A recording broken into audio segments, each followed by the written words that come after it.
Please, ladies and gentlemen, help me welcome, talking about people engagement through effective change management, my good friend, Khaled Almobarak.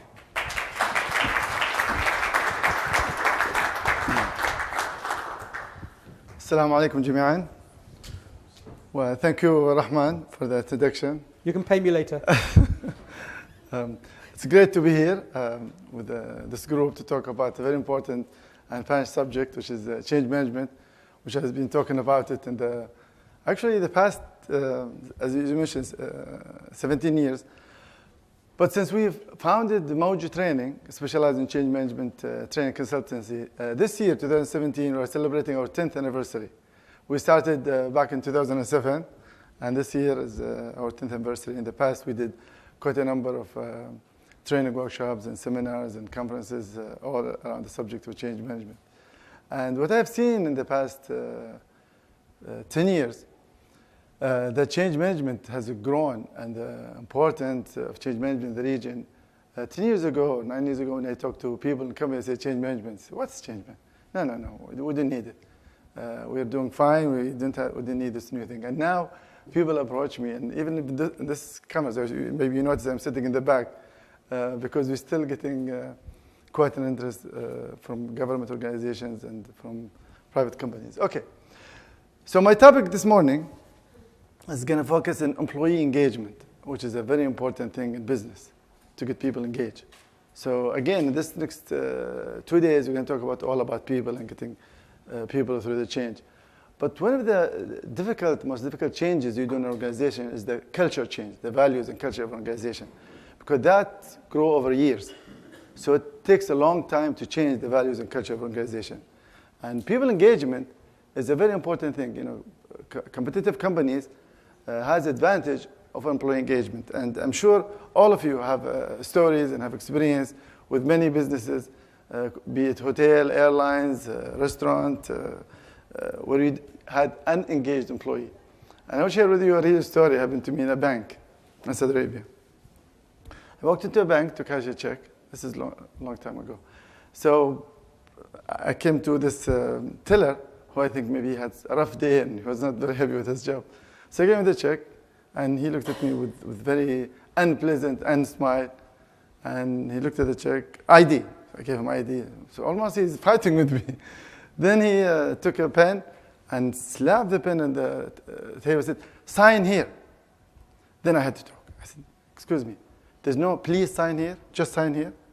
No smile. And I was so surprised with his reaction when he told me, no, please. I said, what? He said, yes. Sign, you get the money, otherwise take your check and please leave. I said, whoa, wait. Give me the check back. I don't need your help. Where's your boss? Where's the branch manager? He said, the branch manager is in the corner. So I went to the branch manager and talked with him, and I told him this is what happened. And I said, this bank, which I think I should say which bank it is, a Riyadh bank in Saudi Arabia, which is government owned the government. But I told the branch manager that I don't know how many employees you have in the bank, 5,000, 10,000. But that single one person that talking to me, he's represent the whole organization, the whole company. Like if you go to a company that has 10,000, 50,000, and so on, that one person represents the whole team. And if you had a bad experience, you had bad experience with the whole thing. So the question to you, how to get people engagement through change management. So in my topic, I'm going to talk about two things: change management and people engagement. So I'll talk about the easy one first and the challenging one later. The easy one, of course, change management, because we're all here for change management. So I'm going to talk about what is change management, even though probably you heard this morning quite a number of definition. Why should we manage the change? I'm going to talk about the research and the methodologies from ProSci and the ADKAR model. So after this briefing about the change management, then I'll move on to the focus of the topic, which is people engagement, and how to achieve that using change management techniques and plans and strategies.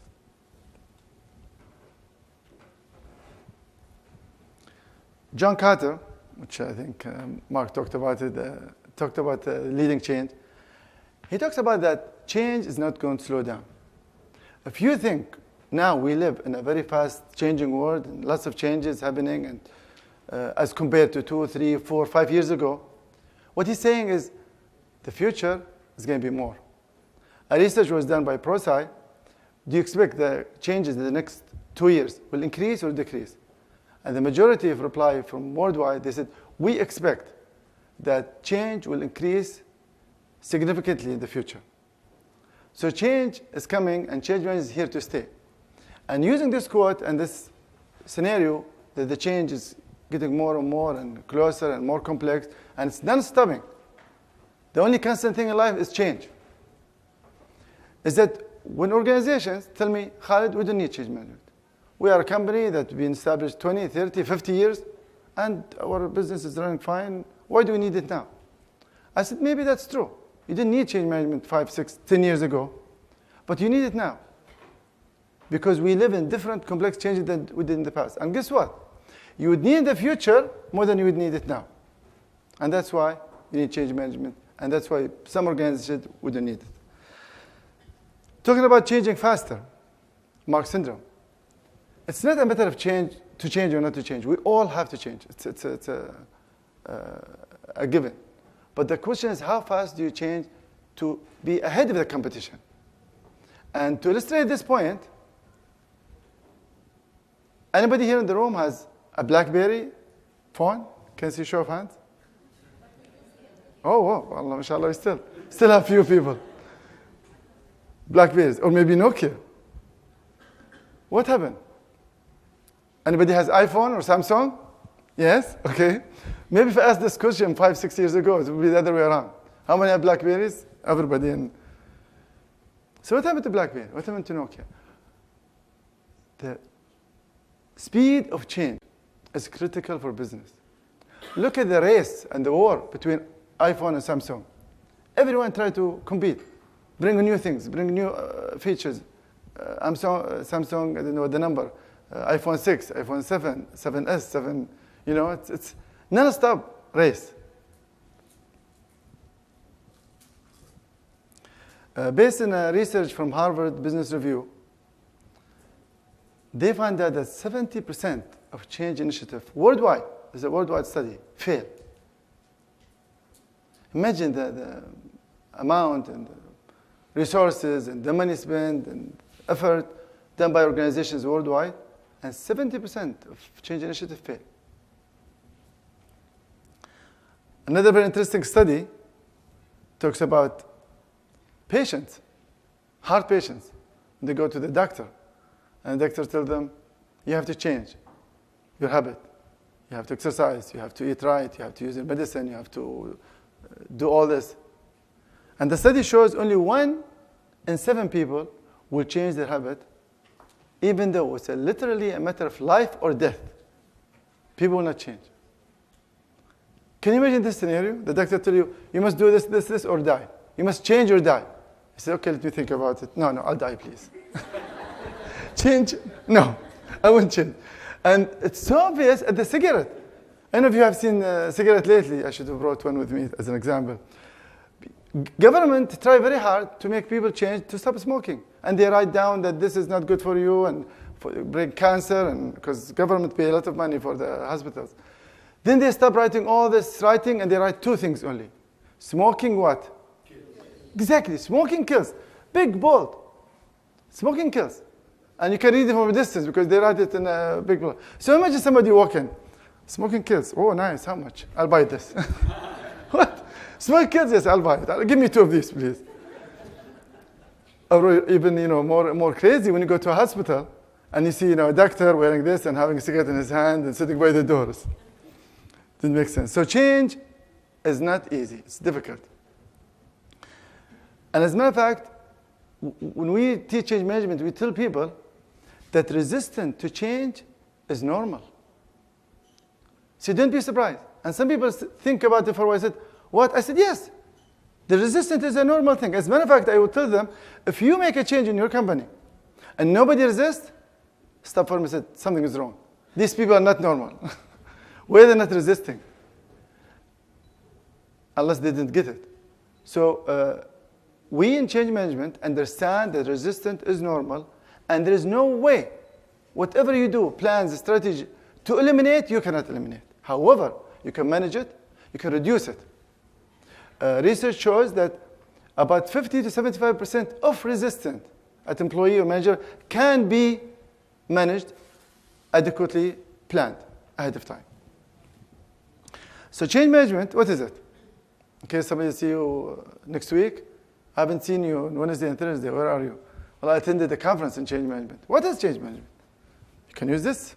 It's an application of structured process and set of tools for leading the people side to achieve that desired outcome.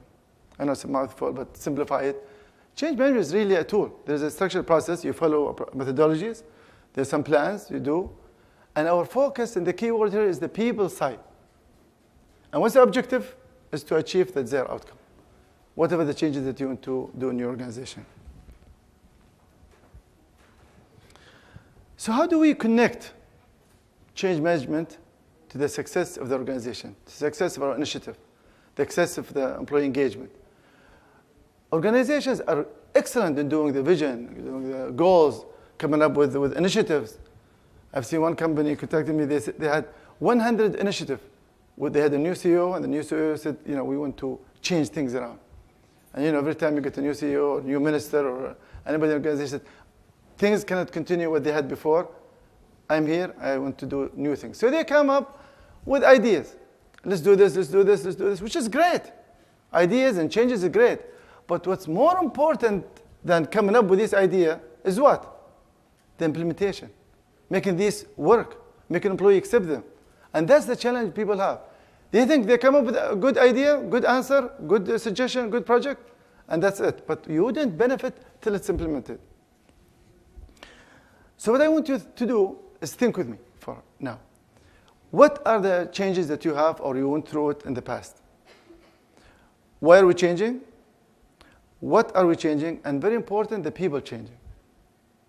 Now that after you thought about one of previous changes have in your organization, the question to all of you, and please, you can shout the answer. I didn't have like Mark, the poll, which was excellent, which I used it, by the way, in a previous presentation. What is the percentage of your project success linked directly to the people, changing or not changing? So, example, like an IT project. So I notice a lot of people in IT, and my background IT, and everybody's here in IT. And IT is the drivers of change, we call them, every time they come up with change. If we implement a new IT system, what is the percentage of that project success linked to the people using it or accepting it, adapting to it, or not? What do you think? Give me a number. 90%. 85%. Any higher? Huh? Who said 100? Okay, that's exactly the answer I'm looking for. It's 100% directly linked to the people. I know some of you thinking of the technical background of the project from IT perspective, the hardware, the software, the connection, the network. Forget all about that. If we say that IT did an excellent, 100% outstanding job from the project management side, the technical side. Now we're talking about the people side, the change management. So yes, it's 100% directly linked to the people. If people use it, accept it, adapt to it, it's successful. If people don't use it, it's as simple as that. There's no gray area about it. And that's why change management is important. Because IT think when they switch it on, that their job is done. But people don't use it. That's not our problem. We did it. We delivered. Requirement, on time, on budget. But people don't use it. Again, not an IT problem. We don't care. But that's exactly from business perspective, that is the most important thing, is people need to use it. Otherwise, it will be a very expensive exercise. So yes, the percentage is 100%. So we introduce a change, employee engagement, and other changes for a reason, to improve performance. However, we don't expect performance improvement against time to skyrocket immediately from day one. We expect what? Drop. So there'll be a drop performance because there's a transition period. There's people learning, people adapting, people resisting, people getting used to this new change. But at some point in time, we expect performance to improve. That's why we make a change to improve performance. This is a normal curve. But you know what? We don't have just to sit and watch this and watch the drop performance and say, there's nothing we can do. Just throw your hand in the air and say, let's just wait for the future. Do you want the performance to drop too deep? Do you want it to take too much time? No. So this green line is when you apply change management to the project, you reduce a number of things. Number one, you reduce the drop in performance. You reduce the time it takes for the organization to become more performing higher, and also you increase the level of performance. So these three important human factors, the speed of adoption, the time it takes to perform, the proficiency of the employees, you do that by applying change management plans and techniques. The three human factors that control the slope and the time. Speed. When you think of speed, you think of time. How much time it takes for change? Does it take 2 weeks, 3 weeks, 4 weeks? The shorter the time is, the more beneficial you are. The ultimate utilization. How many of the total employee have adapted, have accepted, have on board in the boat? Did you get 20%, 30%, or the whole organization? So the higher the percentage, the more beneficial to the organization. And finally, proficiency. We need to perform higher with the change than we did before the change. The PCT, ProSci Change Triangle, talks about three important elements for project success. So what you see inside the triangle is generic for any project. You want the project to finish on time, on budget, meet the objective, all this nice stuff. But for your project to be successful and finish on time, budget, and meet the project objective, three important elements must exist. On the top of the pyramid, you have leadership. Sponsorship is an important key. Based on the research from ProSci, they found out that the number one success factor or cause of failure is executive sponsorship, top management support. If they're with you, you're more likely to be successful than if they don't. So that's number one reason to success. Then in the two side, you have project management, change management. In many projects, specifically IT project, we do have a strong project management and we have leadership, but we always missing or weak on change management, which I think Mark and other people talked about, that some project there is no change management, maybe just some emails and training, but you need a full involvement of change management from day one of the project. So what ProSci did quite an extensive research, and I have a copy of the 2016 edition of the research. This is an 18 years of research, 9 studies. More than 4,500 people participated in this research. And who participated? 80% of the Fortune 100 companies. And ProSci has more than 30,000 certified practitioners and 70,000 members in their website. And what is this research all about? It's all about change management, how to manage change successfully with organizations. So they went worldwide to more than 66 countries and asked the question, how to manage the change? And a lot of questions around that. What did you do right? What did you do wrong? How to make a change successful? Or why this change failed? And they gather all this information. Now, this is the largest research ever done on change management worldwide from any other company in the world. And again, I'd like to invite you, as Mark mentioned this morning, the 2017 study kicked off a week ago. It's going to be live. And this, by the way, if you go to the website and try to buy this book, it's a $400 a copy. And you know what? You're going to get it for free. So you're going to get a $400 copy of the book free if you participate in the 45-minute research, which I'd like to encourage you. Mark mentioned that our participation here is very low. As a matter of fact, the Middle East is 1% participation in the whole study. So this is an invitation to please participate in the next study, which is available online at this time. So from the research, they studied the pattern of change, how change becomes successful or failure. They did the research, and they found out that for change to be successful, there is a pattern, and there is some important element, and they came up with ADKAR. ADKAR stands for the 5 important elements for change to happen, which is awareness, desire, knowledge, ability, and reinforcement. Now, when I'm talking about the ADKAR model, I don't want you to be all locked in with business change. but open your horizon for personal change. Changes that happen in your home, in your personal life, in the street, in your community, or at work. All changes in your life, regardless if it's business or personal. The ADKAR model is a great tool to find out why change fails and how to make it successful. And by the way, all of you here in this room and everywhere in the world have managed the change in your life, one way or the other, without you knowing, oh, this is change management. I didn't know that. Oh, I know change management, I'm doing it. Because you all had successful changes in your life. Right? I hope so. So let's look at a detail of the ADKAR model. One, change starts with awareness. Employees, individuals, people who are impacted by the change must be completely aware, why is this change? What is this change? Why are we changing now? What happens if we don't change?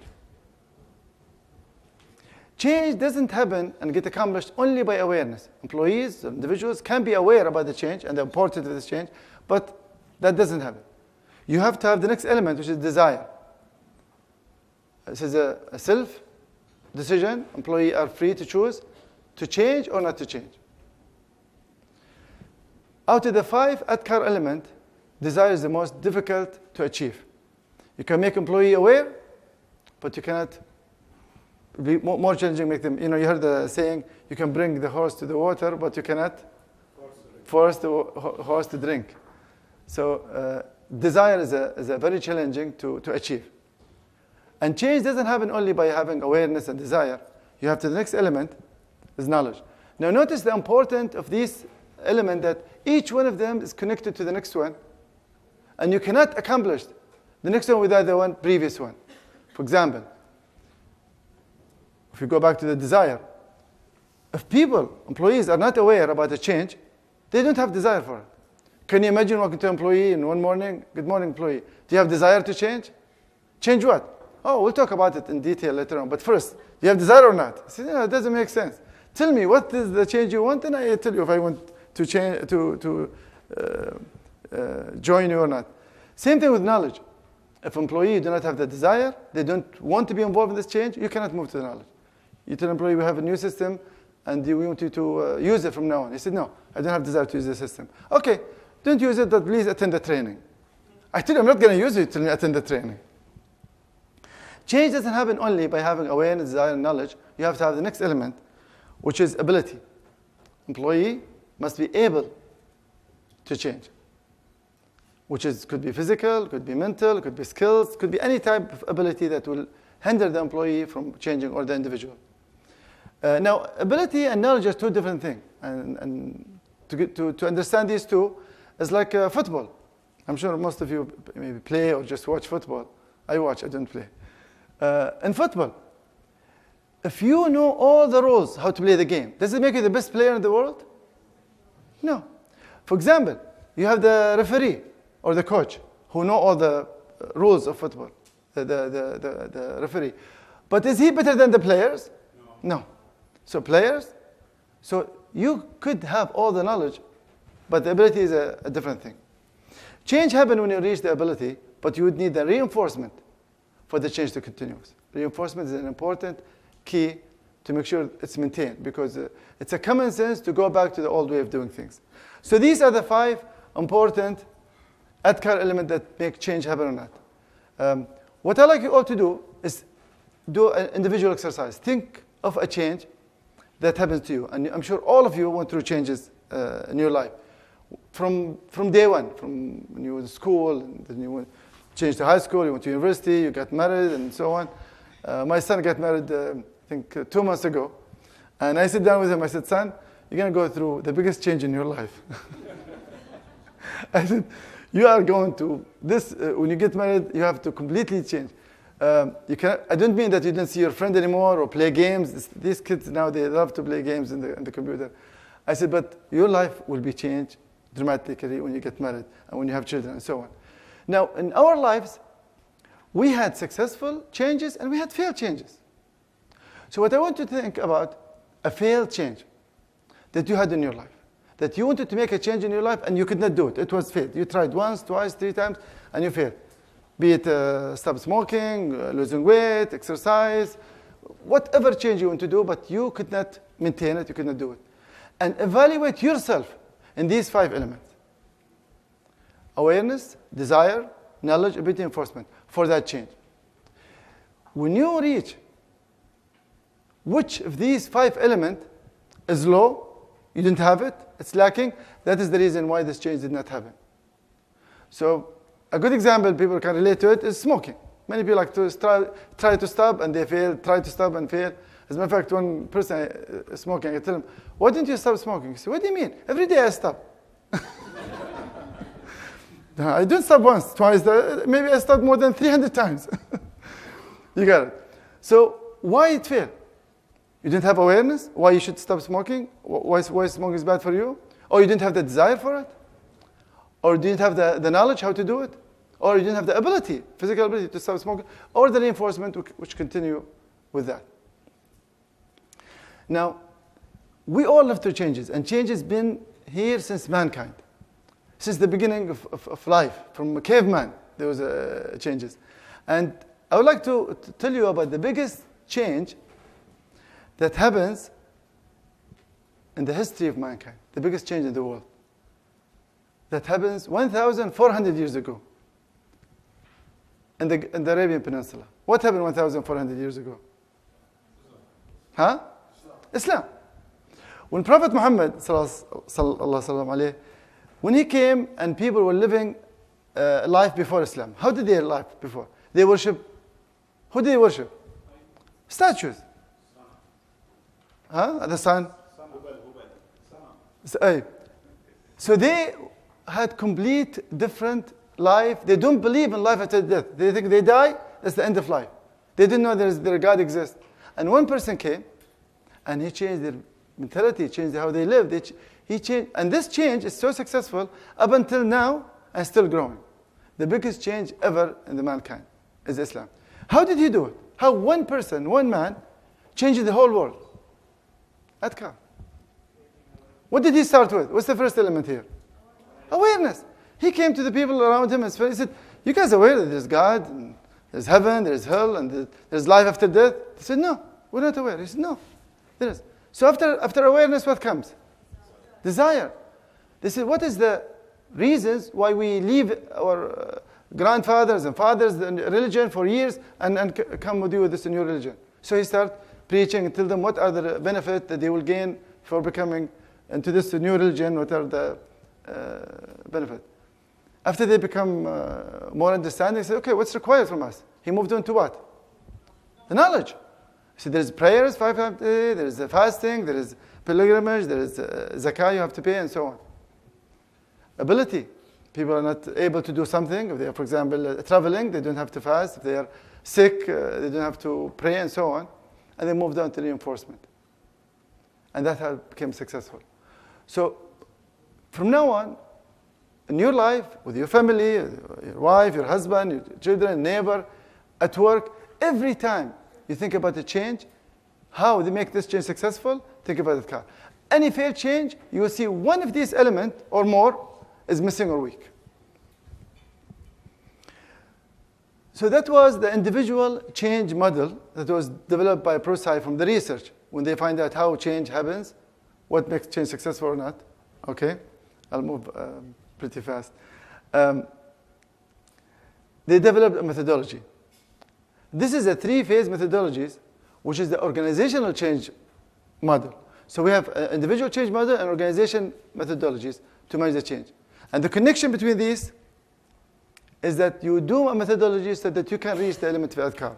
You saw this earlier from so I'm going to move quickly through this slide. I think it's me and between you and lunch. To have a successful project, you actually need 2 things. You need the project from the technical side, and you need the change management, the people side. And that's what you see over here, is the adhkar element, awareness, desire, knowledge, ability, enforcement, and the other side, the phases of the project. So you might have a failed project because of the change management, or a failed project because of project management. To have a successful project, you need to have both of these disciplines. Why ProSci? ProSci is a research-based. They provide a complete holistic approach, and it's easy to use, as compared to other methodologies that are more difficult and complex.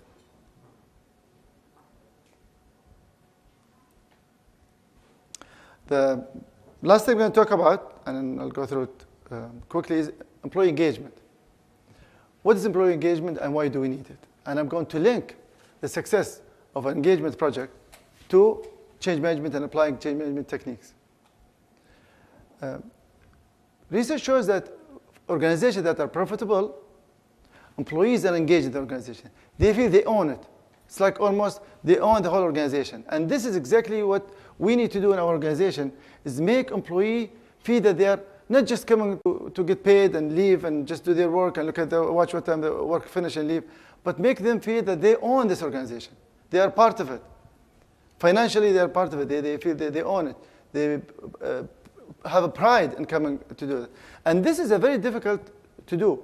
As I mentioned when I started, organizational change, culture change, is a more complex and time-consuming to do it for organization, the values and the culture of the organization. And employee engagement is really changing the values and the culture of the organization for people to become just employees working for a specific time to become owners of the company.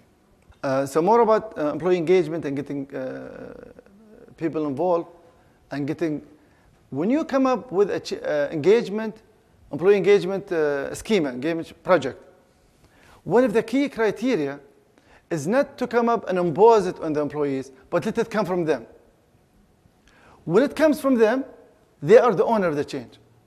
So have like a focus group in a room to meet and say how you as an employee at all levels of management, from top management, middle management, employee, have different levels. Say how can you tell us, how can we get more people engaged? And from that, you would come up, because when change comes from within, they are more accepting to it. Somebody sent me in WhatsApp, maybe I think it's been going around, maybe everybody saw it. Somebody sent me an egg, and it said if the egg is broken from outside, life ends. If the egg broken from inside, life begins. Yes. And you probably have seen it. And I thought that was great. And this is exactly what we're talking about here. You want the employee engagement to come from the inside. Not hire a consulting company from outside, say, come and give us an engagement program. They didn't know anything about the values and the culture of the organization.